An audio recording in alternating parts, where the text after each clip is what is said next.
नमस्कार, स्वागत है आप सभी का। समीक्षा अधिकारी, सहायक समीक्षा अधिकारी सामान्य हिंदी की मॉक टेस्ट श्रृंखला की शुरुआत कर रहे हैं। पहला प्रश्न देखते हैं। निम्नलिखित में से किस विकल्प में समान पर्यायवाची शब्द दर्शाए गए हैं? यानी यहाँ पर आप देख रहे हैं कि चार जो है ऑप्शन है, चारों में जो है एक एक वर्ग के पर्यायवाची शब्द आपको दिए गए हैं। तो इसमें से एक ही ऐसा विकल्प है जिसमें सभी के पर्यायवाची या समानार्थी शब्द समान है, यानी वो एक समान है, बाकी में कुछ ना कुछ जो है डिफरेंस है जिससे वो एक वर्ग के समानार्थी या पर्यायवाची नहीं कह जाएंगे। तो अगर आप इसको ध्यान से देखेंगे तभी आप इसका सही उत्तर दे पाएंगे। तो इसका सही उत्तर क्या हो जाएगा? इसका सही उत्तर हो जाएगा बी, निषेध, प्रत्याख्यान, अनंगीकरण। ये एक ही शब्द के पर्यायवाची हैं। तो निश्चित रूप से आपको ये भी पता होना चाहिए किसके हैं। तो अनंगीकरण या निषेध या अस्वीकृति, ये सभी जो है समानार्थी शब्द हैं। अगर इसको हम बड़े अर्थों में देखें तो इसको हम इनकार कह सकते हैं। तो इनकार के जो है पर्यायवाची शब्द आपके अनंगीकरण हो जाएगा, अस्वीकृति, निषेध, नकार, खंडन, प्रत्याख्यान, निवर्तन, प्रत्याख्या, अनंगीकरण, अस्वीकार, ये सभी जो है इसके पर्यायवाची शब्द हो जाएंगे। बाकी जो विकल्प थे उसमें जो है सभी सुमेलित जो है नहीं थे, यानी एक जैसे पर्यायवाची नहीं थे। अगला प्रश्न देखेंगे। दैत्य का पर्यायवाची इनमें से कौन सा है? तो दैत्य के आपने ढेर सारे पर्यायवाची पढ़े भी होंगे, इसमें से कौन सा जो है दैत्य का पर्यायवाची है ये आपको बताना है। तो चारों ऑप्शंस को आप ध्यान से देखें। तो इसमें से द्विज दैत्य का पर्यायवाची नहीं है। द्विज आप जानते हैं ब्राह्मण का पर्यायवाची होता है। दुश्मन नहीं है, सुर नहीं होता है, सुर देवता का होता है। इसमें से रजनीचर ये जो है दैत्य का पर्यायवाची होता है। तो दैत्य को हम असुर भी कहते हैं। असुर या दैत्य के पर्यायवाची हो गए दानव, राक्षस, निशाचर, रजनीचर, दनुज, रात्रिचर, जातुधान, तमीचर, मायावी, सुरारी, निश्चर, मनुजाद। यहाँ पर एक ध्यान देने वाली बात है कि रजनीचर जो शब्द है ये अनेकार्थी शब्द है। इसका एक अर्थ चोर भी होता है, तो इस पर भी विशेष ध्यान दीजिएगा। तो अगर हम चोर के पर्यायवाची देखेंगे तो धनक, रजनीचर, तस्कर, मौसक, कुंभिल, ये सभी जो है चोर के पर्यायवाची हैं। अगला प्रश्न देखेंगे। याज्ञसेनी किसका पर्यायवाची है? तो चारों ऑप्शंस को ध्यान से पढ़िए। राधा जी का, दुर्गा जी का, द्रौपदी का या लक्ष्मी का, इनमें से किसका पर्यायवाची याज्ञसेनी है? तो याज्ञसेनी जो है द्रौपदी का पर्यायवाची होता है। सी ऑप्शन आपका यहाँ पर करेक्ट होगा। द्रौपदी के अन्य पर्यायवाची शब्दों पर भी विचार कर लीजिए। कृष्णा, पांचाली, द्रुपद सुता, क्योंकि द्रुपद की पुत्री थी द्रौपदी, याज्ञश्रेणी, सैरंध्री और द्रुपद सुता, इस तरह से भी इसको लिखा जा सकता है। आगे बढ़ते हैं, अगला प्रश्न देखेंगे। अगला प्रश्न आपके सामने है। पर्यायवाची शब्दों के संदर्भ में नीचे दिए गए विकल्पों से असुमेलित युग्म की पहचान कीजिए। यानी ये एक दूसरे के समानार्थी शब्द एक दूसरे के साथ लिखे हुए हैं, लेकिन आपको ये देखना है कि इसमें असुमेलित कौन सा है, यानी किसके सामने का जो शब्द उसका समानार्थी शब्द नहीं है। तो अगर हम एक एक करके देखें, निर्धन का समानार्थी शब्द अकिंचन होता है, घमंडी का प्रगल्भ होता है, प्रकाश का रोशनी भी होता है, ब्रह्मा का जो है महिषुर नहीं होता है। तो ब्रह्मा के पर्यायवाची क्या क्या होते हैं? महिषुर जो है, सबसे पहले महिषुर के पर्यायवाची देखते हैं। महिषुर शब्द क्या है? तो महिषुर शब्द जो है ये ब्राह्मण का पर्यायवाची होता है। ब्राह्मण, महिदेव, वाडव, द्विज, भूमिसुर, द्विजाति, विप्र, भूसुर, अग्रजन्मा, भूदेव या भूमिदेव, ये सभी जो है महिषुर या ब्राह्मण के पर्यायवाची हैं। इसके अलावा ब्रह्मा के बहुत सारे पर्यायवाची शब्द होते हैं।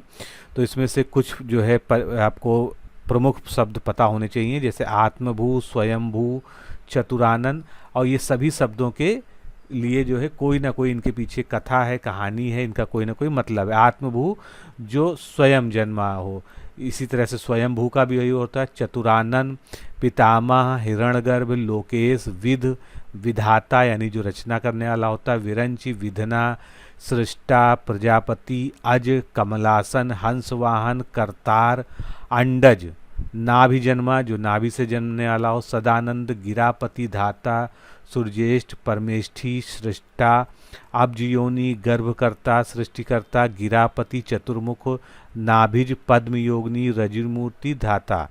तो इनमें से कुछ शब्द जो आपको जो है बहुत ऐसे लगते हैं जिनका आपको अर्थ नहीं पता है, तो आपको थोड़ा बहुत सर्च करके भी देखना चाहिए, जिससे आपको स्थायी रूप से जो है उसका अर्थ पता चल जाए और आपको याद भी हो जाएगा। अगला प्रश्न देखेंगे, निम्नलिखित में से 3 शब्द पर्यायवाची की दृष्टि से समान हैं और एक असमान है, यानी ये चारों जो है इनमें से 3 शब्द जो है पर्यायवाची की दृष्टि से समान है, एक ही इसमें से असमान शब्द है, तो वो असमान शब्द इसमें से कौन सा है? वैदेही, जानकी, भूमिजा, ये किसके पर्यायवाची हैं? ये सीता माता के पर्यायवाची हैं। और इसमें से वृषभानुजा जो है ये किसका पर्यायवाची होता है? ये जो है राधा जी का पर्यायवाची होता है। तो अब थोड़े से जो है इन दोनों शब्दों के पर्यायवाची शब्दों को भी देख लेते हैं। राधा के पर्यायवाची शब्द होते हैं वृषभानुजा, ब्रजरानी, कृष्ण प्रिया, हरिप्रिया, वृषभानुनंदिनी, राधिका। इनमें से अधिकांश शब्द जो है आपने सुने भी होंगे, परिचित भी होंगे।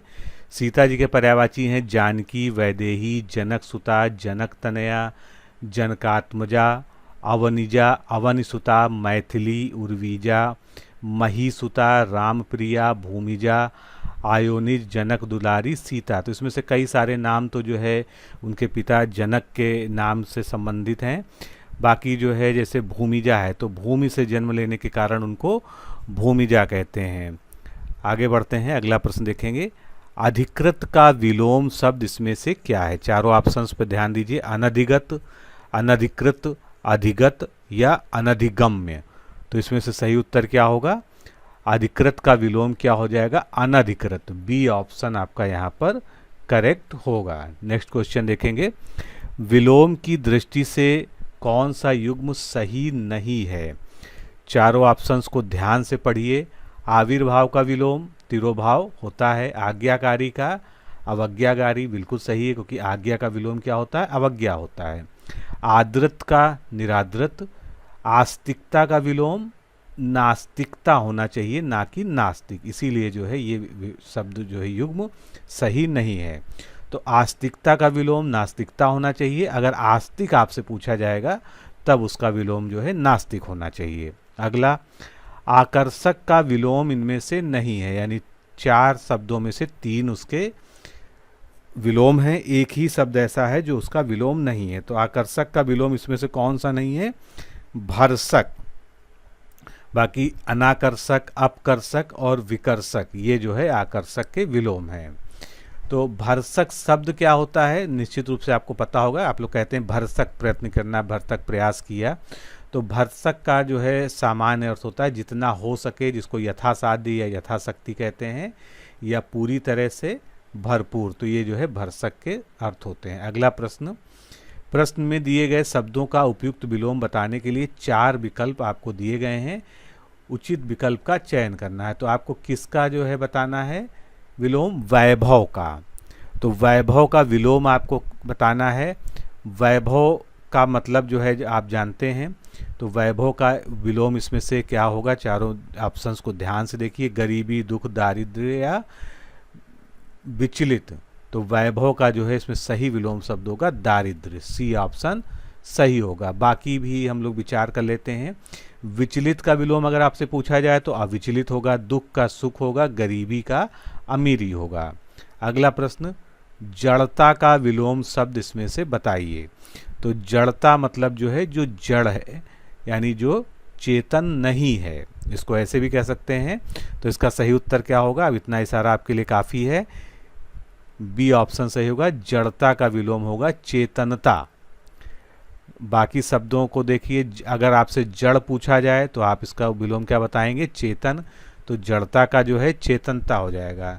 इसी तरह से ग्राह्यता का जो है अग्राह्यता हो जाएगा। जागरण का विलोम क्या हो जाएगा? सुसुप्ति हो जाएगा, जो उसी ऑप्शन में ही आपको दिया गया है। आगे चलते हैं। आगे 11 से 15 तक जो प्रश्न आएंगे उसमें आपको वाक्यांश के लिए एक शब्द का चयन करना है। तो पहला वाक्यांश क्या है? जिसको त्याग दिया गया हो या जिसका त्याग कर दिया गया हो। तो उसके लिए एक शब्द क्या हो जाएगा? जिसको त्याग दिया गया हो उसके लिए एक शब्द हो जाएगा त्यक्त।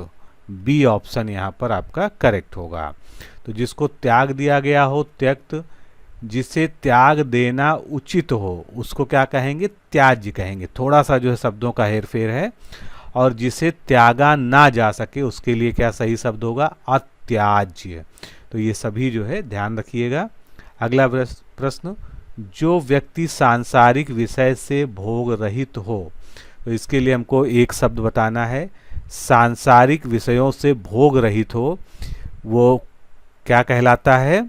निरीह। कहते हैं ना कि निरीह प्राणी, यानी जिसको सांसारिक माया मोह से जो है कोई मतलब ना हो तो उसको हम निरीह कहते हैं।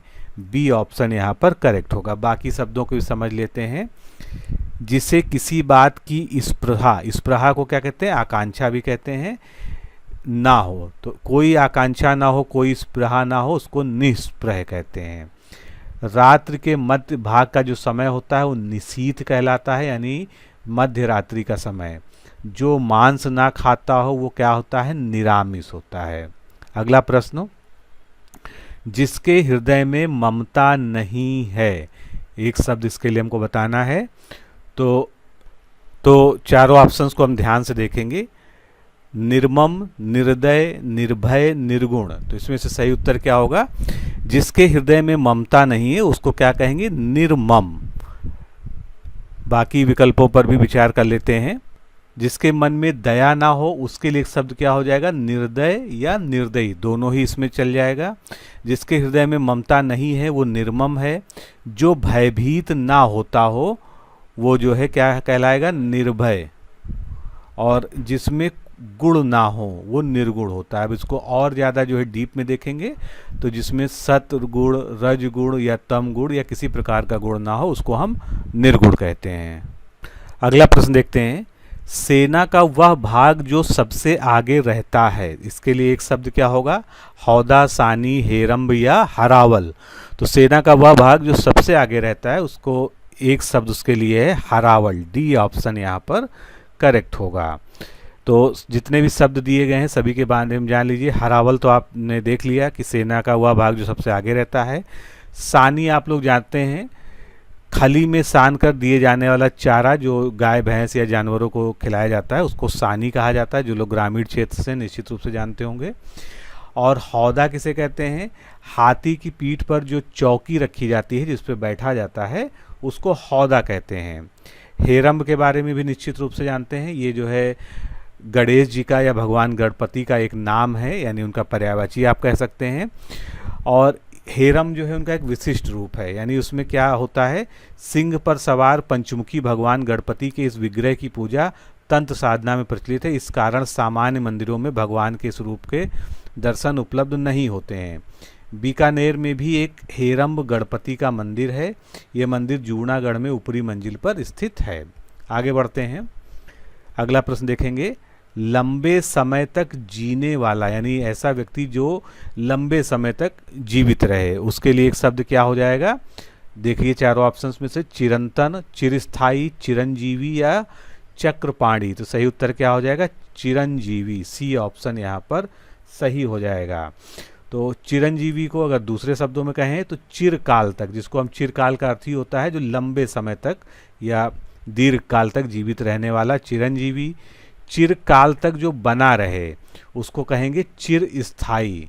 चिरंतन शब्द का क्या अर्थ होगा? बहुत दिनों से चला आने वाला, यानी जो बहुत प्राचीन हो और बहुत दिनों से चला आ रहा हो, या बहुत प्राचीन, बहुत पुरातन। तो ये सभी जो है इसके समानार्थी हो जाएंगे। और चक्रपाणी शब्द जो है वो भगवान विष्णु का जो है पर्यायवाची होता है। जिसके हाथ में सुदर्शन चक्र हो उसे चक्रपाणी या चक्रधारी कहते हैं। अगला प्रश्न देखेंगे। इसमें से आपको शुद्ध वर्तनी वाला एक शब्द चुनना है। चारों ऑप्शन आपके सामने ध्यान से देखेंगे तो आप समझ जाएंगे इसमें से शुद्ध क्या है। व्यवहारिक क्या शुद्ध लिखा है? नहीं। आधीन गलत लिखा है। आध्यात्म गलत लिखा है। सही क्या लिखा है? दुर्वस्था। केवल दुर्वस्था इसमें से सही है। व्यवहारिक कैसे लिखा जाता है? व्यावहारिक, यहाँ पर आ की मात्रा होती है, इसको ध्यान रखिएगा, सब बहुत छोटी छोटी बारीकियां हैं। अधीन में बड़ा गलत होता है, अधीन शब्द सही होता है। इसी तरह से अध्यात्म में बड़ा आ का प्रयोग ना होकर अध्यात्म, ये वाला सही होता है। अगला प्रश्न, दिए गए विकल्पों में से अशुद्ध वाक्य का चयन कीजिए। इनमें से एक वाक्य अशुद्ध है, उसका आपको चयन करना है। तो एक एक को पढ़िएगा ध्यान से, और इसमें एक तरीका होता है कि जो भी वाक्य पढ़िए उसमें से वर्तनी को पहले देखिए, अगर वर्तनी सही है तब उसके विन्यास और बाकी चीज़ों पर, वचन, कारक इत्यादि पर ध्यान दीजिए। साधु माला फेर रहा है, तो इसमें जो है कोई भी गलती नहीं दिखाई देती, यानी ये सही है। दूध लीटर की माप से बिकता है, ये भी सही है। मकड़ी जाला बुन रही है, ये भी सही है। मैंने वहाँ जाकर बड़ी अशुद्धि की, ये गलत है, क्योंकि यहाँ पर अशुद्धि जैसे शब्द का प्रयोग नहीं होगा। क्या प्रयोग होना चाहिए? मैंने वहाँ जाकर बड़ी भूल की, ये जो है यहाँ पर बिल्कुल सही होगा। अगला प्रश्न, निम्नलिखित में से शुद्ध शब्द कौन सा है? तो इनमें से शुद्ध शब्द आपको देखना है। तो आगामी गलत लिखा हुआ है, आलोचना गलत लिखा है, साप्ताहिक भी गलत लिखा है, अभ्यर्थी शब्द जो है यहाँ पर सही लिखा हुआ है। तो जो गलत हैं वर्तनी की दृष्टि से उनका सही रूप देख लेते हैं। साप्ताहिक की जगह क्या होना चाहिए? साप्ताहिक सही होगा। आलोचना की जगह आलोचना, और आगामी की जगह आगामी, तो ये जो है इनके सही रूप लिखे हुए हैं। अगला प्रश्न देखेंगे, दिए गए शब्द के शुद्ध वर्तनी के लिए 4 विकल्प दिए गए हैं, उनमें से समुचित विकल्प चुनिए। तो शब्द क्या है? ये है प्रदर्शनी, इसको आप जो है सामान्यता बोलेंगे, लेकिन इसका जो है सही जो है वर्तनी क्या होगी? इसकी सही वर्तनी होगी प्रदर्शनी, यानी यहाँ पर जो सा पर छोटी की मात्रा लगाई गई है वो गलत है, तो प्रदर्शनी जो है इस प्रकार से सही लिखा जाएगा। अगला प्रश्न देखेंगे, निम्नलिखित में से शुद्ध वाक्य की पहचान कीजिए। चारों वाक्यों को ध्यान से पढ़िए, तभी आप जो है सही उत्तर दे पाएंगे। भारत एक शक्तिशील देश है, गलत है, शक्तिशील शब्द का प्रयोग नहीं होना चाहिए। क्या प्रयोग होगा? शक्तिशाली। यह विषय अत्यंत कठोर है, तो विषय के लिए कठोर की जगह क्या शब्द का प्रयोग होना चाहिए? कठिन का प्रयोग होना चाहिए था। गोलियों की बाढ़ के सामने कोई न टिकिया, तो गोलियों की बाढ़ की जगह बौछार शब्द का प्रयोग ज़्यादा उचित होता है। तो इस तरह से अगर शुद्ध शब्द हम देखेंगे तो इस गीत की 2-4 कड़ियाँ सुना दो, ये शुद्ध है। तो इस प्रश्न में ज़्यादातर आपने देखा जो है कि उपयुक्त शब्दों के कारण जो है अशुद्धियाँ थी। अगला प्रश्न देखते हैं, निम्नलिखित में से तत्सम शब्द की पहचान कीजिए। चारों ऑप्शंस को ध्यान से पढ़िए, इसमें से तत्सम कौन सा है ये आपको बताना है। आँख, कांटा, आंसू, आमलक, इसमें से तत्सम कौन सा हो गया? तत्सम हो गया आपका ए ऑप्शन, आमलक। आमलक का तद्भव क्या होता है? निश्चित रूप से आपको पता होना चाहिए, आंवला। एक जो है सामान्य सा नियम भी है, नियम ये है कि जहाँ पर जो है चंद्र बिंदु होता है वो ज़्यादातर शब्द जो है तद्भव शब्द होते हैं। हालांकि एक आध अपवाद इसका हो सकता है, लेकिन जो है ज़्यादातर जो है एक पहचान के रूप में इसको आप याद रख सकते हैं कि तद्भव शब्द में जो है चंद्र बिंदु लगा होता है। तो जैसे आप यहाँ पर उदाहरण भी देख सकते हैं, कुआं का तत्सम कूप होता है, आंवला का आमलक, आंसू का अश्रु, आँख का अक्षी, गंवार का ग्रामीण या ग्रामकार, भौरा का भ्रमर। अगला प्रश्न देखेंगे, तत्सम तद्भव की कौन सी जोड़ी इनमें से सही नहीं है? यानी इधर जो है तत्सम शब्द दिए हैं, इधर तद्भव शब्द दिए हैं, इनमें से कौन सा ऐसा पेयर है जो सुमेलित नहीं है, जो आमने सामने सही नहीं लिखा हुआ है? तो इसका आप सही उत्तर क्या होना चाहिए? आप ध्यान से देखेंगे इसमें जो है, तो अग्निष्ठिका का अंगीठी होता है, हस्ती का हाथी सही है, धर्म का धर्म सही है, और स्तंभन का जो है जो थन दिया है ये बिल्कुल गलत है। स्तंभन का तद्भव क्या होना चाहिए? थामना, और थंब या थम का तद्भव होता है स्तंभ। थन का जो है तत्सम क्या होता है? स्तन होता है। अगला प्रश्न देखेंगे, तत्सम शब्द इसमें से पहचानना है। तो करपट, चक्रवाक या दोनों या इसमें से रीछ, कौन सा ऑप्शन सही है ये आपको बताना है। तो तत्सम शब्द कौन कौन से हैं? करपट और चक्रवाक, ये दोनों तत्सम शब्द हैं, तो हमारा सी ऑप्शन यहाँ पर करेक्ट होगा। करपट जो है तत्सम है, तो तद्भव क्या है? कपड़ा है। इसी तरह से चक्रवाक का जो है चकवा है, और रीछ जो है तद्भव शब्द है, इसका तत्सम क्या हो जाएगा? रीछ हो जाएगा। अगला प्रश्न, निम्नलिखित में से विषम शब्द की पहचान कीजिए। इनमें से एक शब्द विषम है, वो कौन सा है? तो ये बताना है। तो इनमें अगर आप ध्यान से देखेंगे तो ज़्यादातर शब्द आपको तत्सम दिख रहे हैं, इसमें से एक ही शब्द है जो तद्भव है, आपको उसी को पकड़ना है। तो इनमें से तद्भव कौन सा हो जाएगा? वह डी ऑप्शन जो है तद्भव है, इसीलिए वो भिन्न है। अब इसको जो है हम देख लेते हैं। वह का तत्सम शब्द क्या हो जाएगा? असौ हो जाएगा। बाकी बंदर का तत्सम क्या हो जाएगा? वानर हो जाएगा। बहू का वधू हो जाएगा, और बकरा का वर्कर हो जाएगा। अगला प्रश्न, निम्नलिखित में से कौन सा शब्द तद्भव है? तो तद्भव शब्द इसमें से आपको पहचानना है। श्रृंगार, सत्य और शिष्य, ये कैसे शब्द हैं? ये तत्सम है। इसमें से तद्भव क्या है? सिकड़ी। चारों शब्दों पे विचार कर लेते हैं। शिष्य का तद्भव क्या हो जाएगा? सिख हो जाएगा। श्रृंखला का तद्भव सिकड़ी हो जाएगा, जो आपका सही उत्तर था प्रश्न में। श्रृंगार का जो है तद्भव क्या हो जाएगा? सिंगार हो जाएगा। सत्य का तद्भव सच हो जाएगा। अगला प्रश्न, निम्नलिखित उदाहरण में कौन सा विशेषण है, वो आपको बताना है। वह मकान गिर जाएगा। तो इसमें आप देख रहे हैं वह शब्द जो है क्या है? एक विशेषण शब्द है। अब ये किस प्रकार का विशेषण है, यही आपको यहाँ पर बताना है।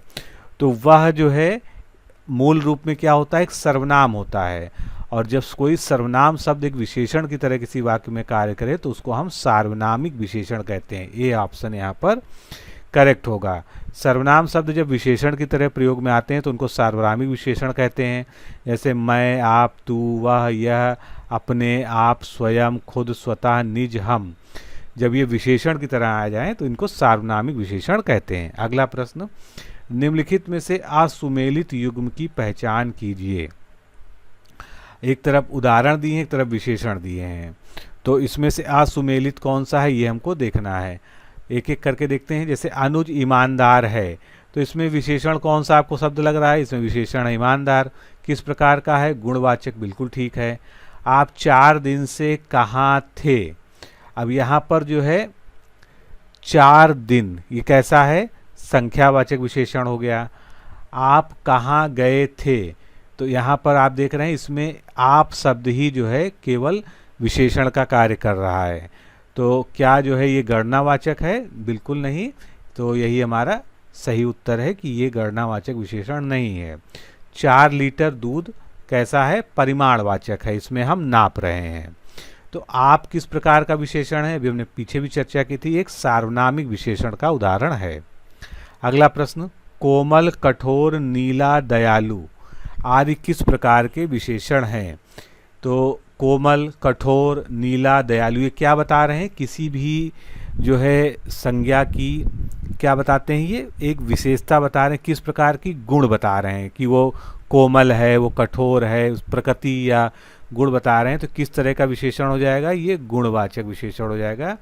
अब गुणवाचक विशेषण को अगर ब्रॉडली हम देखें तो किसी संज्ञा या सर्वनाम के गुण, अब गुण में कई चीज़ें आती हैं, किसी विशेष स्थिति को बताना, किसी दिशा के बारे में बोध कराना, रंग या गुण दोष, गंध, काल, स्थान, आकार, रूप या स्वाद, इसका अगर वो बोध करा रहा है तो उस विशेषण को हम गुणवाचक विशेषण कहते हैं। गुण का मतलब इंग्लिश में हम लोग क्वालिटी से। मैं कहाँ जाऊं, तो यहाँ पर कहाँ शब्द क्या है? रेखांकित है। तो इस शब्द में किस प्रकार का क्रिया विशेषण है? तो ऐसा शब्द जो क्रिया के रूप में विशेषण होता है वो क्रिया विशेषण कहलाता है, आप जानते हैं। तो मैं कहाँ जाऊं, ये किस प्रकार का क्रिया विशेषण है? तो कहाँ का आप किससे रिलेट कर सकते हैं? स्थान से। कहाँ क्या है? एक स्थान के बारे में इंगित कर रहा है, तो ये स्थानवाचक विशेषण हो गया। तो स्थानवाचक क्रिया विशेषण क्या होते हैं? ऐसे अविकारी शब्द जो हमें क्रियाओं के होने का स्थान का बोध कराते हैं वो स्थानवाचक क्रिया विशेषण कहलाते हैं। जैसे जहाँ पर, यहाँ, वहाँ, भीतर, बाहर, इधर उधर, दाएं बाएं, कहाँ किधर, जहाँ, पास, दूर, अन्यत्र, इस ओर, उस ओर, ऊपर नीचे, सामने, आगे पीछे, ये सभी क्या है, ये सभी स्थानवाचक क्रिया विशेषण के उदाहरण हैं। और एक चीज ध्यान रखिएगा, क्रिया विशेषण का क्या होते हैं, वो अव्यय होते हैं, मतलब ऐसे शब्द जिनमें विकार उत्पन्न नहीं होता है, कहीं पर भी उनका प्रयोग करें तो वो उसी तरह से सेम प्रयोग होगा। जैसे नीचे शब्द है तो अगर ये एक अविकारी शब्द की तरह प्रयोग होगा, अव्यय शब्द होगा, तो इसमें कोई भी परिवर्तन कहीं पर नहीं आएगा। अगला प्रश्न, रीतिवाचक क्रिया विशेषण का उदाहरण है। रीति मतलब तरीका, करने का ढंग। तो रीतिवाचक क्रिया विशेषण का इसमें से क्या उदाहरण हो जाएगा, श्याम फटाफट खाता, यानी क्रिया किस प्रकार कर रहा है, फटाफट कर रहा है, जल्दी जल्दी कर रहा है। तो ये किस प्रकार का उदाहरण हो जाएगा, रीतिवाचक क्रिया विशेषण का। तो जो शब्द क्रिया की रीति या ढंग के बारे में बताते हैं उन्हें रीतिवाचक क्रिया विशेषण कहते हैं। अर्थात ऐसे क्रिया विशेषण शब्द जो किसी क्रिया के होने की विधि या तरीके का बोध कराते हैं उन्हें ही हम रीतिवाचक कहते हैं। कुछ रीतिवाचक क्रिया विशेषण शब्द जो हैं, जैसे धीरे, जल्दी, ऐसे, वैसे, कैसे, ध्यानपूर्वक, सुखपूर्वक, शांतिपूर्वक इत्यादि।